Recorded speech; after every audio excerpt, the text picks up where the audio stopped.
Pays the bills, Derek. That's it. Sure that's it? What would you do if somebody took all your money? Kill him.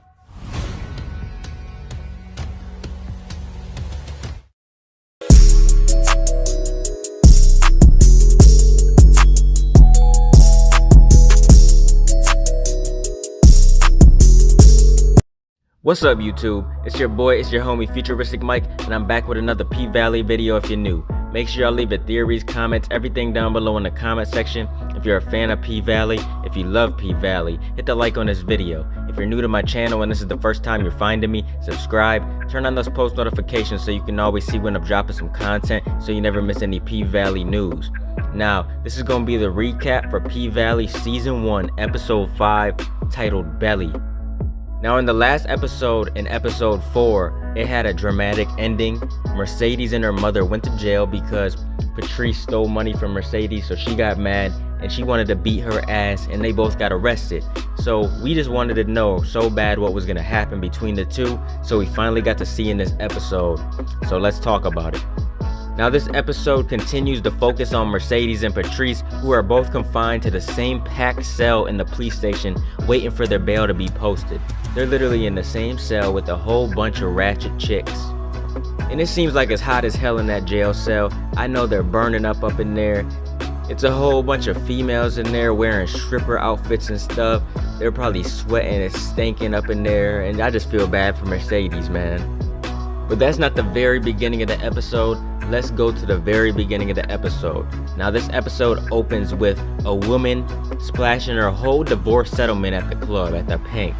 She's getting so turned up that she eventually starts sobbing to Keyshawn, Miss Mississippi, and she passes out. Now M.I. Crooked Letter actually makes a good shoulder to cry on, but only if you don't have a large wedge of bills that need looking after, because I feel like that's the only reason why she did this to her. You know, she takes the remainder of the settlement for herself because Gidget comes up in there and they look at the money, they're like, man, that's a lot of money, so I think they take the money.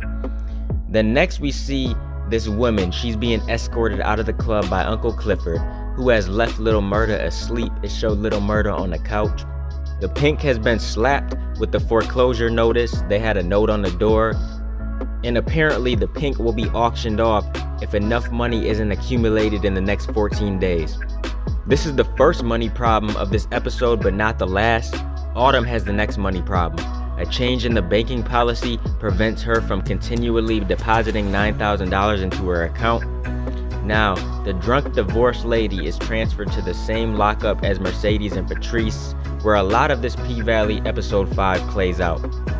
Now in this episode, we're introduced very briefly to a shadowy new character who calls himself Montavious Hill, but we see nothing of him until the end. It does show him a little bit in the middle of the episode. He's in the police precinct too, looking for his missing wife and child. It doesn't show his face though. But Clifford arrives at the police station as Montavious leaves. He's asking about the foreclosure. And then he learns that Mercedes is locked up, so he demands to see her. So he ends up getting back there to see her, and this part right here, man, was funny. He's offering to get Mercedes out of there, but Mercedes finds out about the foreclosure, and due to that foreclosure, she instructs him to keep all the money that he was willing to post for her bail. She's like, you need it more than me. So he ends up getting into an argument with Patrice, and so does Mercedes, because when Mercedes actually got in there, she ended up trying to beat her ass again. I was weak. Now it doesn't seem like Mercedes and Patrice's issues are gonna end anytime soon. Now Mercedes has to try to turn to somebody for help, so she calls Gidget. And it was kind of risky calling Gidget because Gidget is still mad at Mercedes, because they've had some arguments about financial responsibility and stuff like that in the past. Now we see the white girl's home life isn't exactly simple either.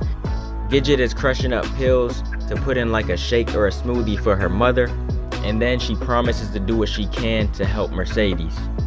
So Gidget ends up calling the rest of the girls, texting them or whatever, but they don't really put in too much effort to try to get Mercedes out because they think it's gonna be $2,000 altogether, but it ends up being like $5,000 something because she owes other stuff and she has like warrants or something. The only person we know that has that kind of money is Autumn, obviously, but she keeps it to herself at that time. Meanwhile, Patrice is in the jail cell doing a sing-along, singing a sermon that gets everyone on her side except Mercedes.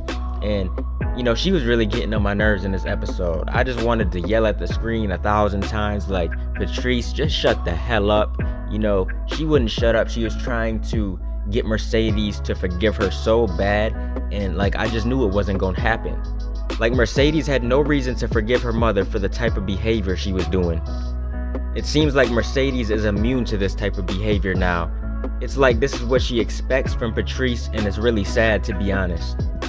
Mercedes finally tells her mother that she's dead to her, and there's a moment where it kind of gets all quiet in the jail cell, and then Patrice gets on her knees like she can't believe it. Like she cannot believe Mercedes just said that. She really thought her praising and doing all that stuff in the jail was gonna make Mercedes change her mind about her, but hell no, she just stole $20,000 from her. There's no way Mercedes is about to forgive her. Mercedes is walking out of the jail because she got bailed out, and she's surprised to see Autumn out there picking her up. And I was surprised to see Mercedes actually breaking down to Autumn. I knew eventually these two were gonna come together. I didn't know when it was gonna be, but I knew eventually they were gonna stop beefing. And I don't know if Autumn's using Mercedes or what, or I don't know what's going on, but Autumn was the only one that could get Mercedes out of jail. Autumn has all this money from all the fraud stuff she's doing, and I think she might be using Mercedes to try to do this fraud thing too, because the banking policy got changed and she can't do it anymore, so she's trying to get Mercedes involved now. Then we get to Uncle Clifford confronting the mayor and Andre about the foreclosure, and their interaction is bitter but causes a potentially useful rift between the mayor and his son, who is obviously to blame for Clifford's possession of confidential documents. It doesn't seem like the mayor and Uncle Cliff are going to come to any agreements anytime soon. Now, Uncle Clifford has a lot on his plate in this episode, in episode 5.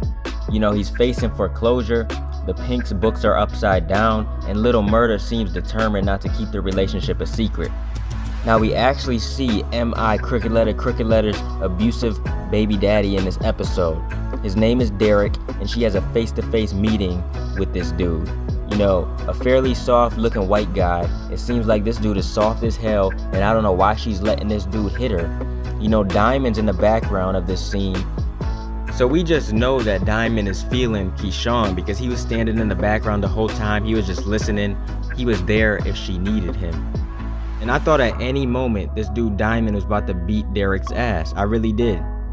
But he never gets involved.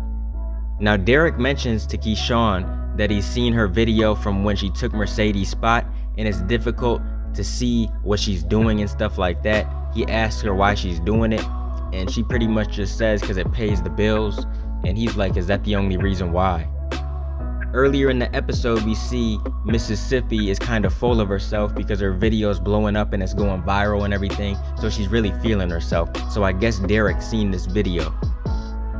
Now Autumn confesses to Mercedes the loss of her daughter and the new lease of life, which she believes on some level was divine. She told her about the Hurricane Katrina. She told her about when she found the briefcase or the suitcase or whatever, and she reveals to Mercedes that she got stacks of cash. She even goes and gets some money out of her little fridge, her little hiding place, and she gives it to Mercedes, and she promises Mercedes some more. Pretty much as long as Mercedes helps her get around the change of the banking policy. Now Autumn's bank statements provide the closing image of the episode, and we see Montavious Hill, and he's looking at all the transactions from Lakeisha Savage and everything, like he's keeping an eye on it. So he's definitely going to be running into Autumn sometime soon. So the question is this Montavious Hill dude Autumn's ex? Or is he the ex of Lakeisha Savage? It could turn out that, he never even knew Autumn and he's just looking for Lakeisha Savage, and she has Lakeisha Savage's information. So that must be how he's finding Autumn and what she's doing and everything. And if this is the case, then Autumn should have never picked up that Lakeisha Savage ID, and she should have never transferred money in her account and everything, because this is going to cause her some trouble. So now we're going to be seeing Autumn and Mercedes work together. Seems like in the next episode they're going to be working together trying to do this scam and everything. So I can't wait to see the next episode and find out what happens between Autumn and Mercedes, and also Montavious Hill. But overall, this was a pretty solid episode. I think it was the best episode of the season so far. It was dramatic, and I loved everything about it when it showed Mercedes in jail. Patrice thought she was slick and she could get Mercedes to be on her side again, and nope, that's just not gonna happen. But I really love this episode, so keep supporting your boy, and I'll be continuing to bring y'all more P-Valley content in the future. If you guys want to donate to the channel to help support the channel, I got links in the description to do so.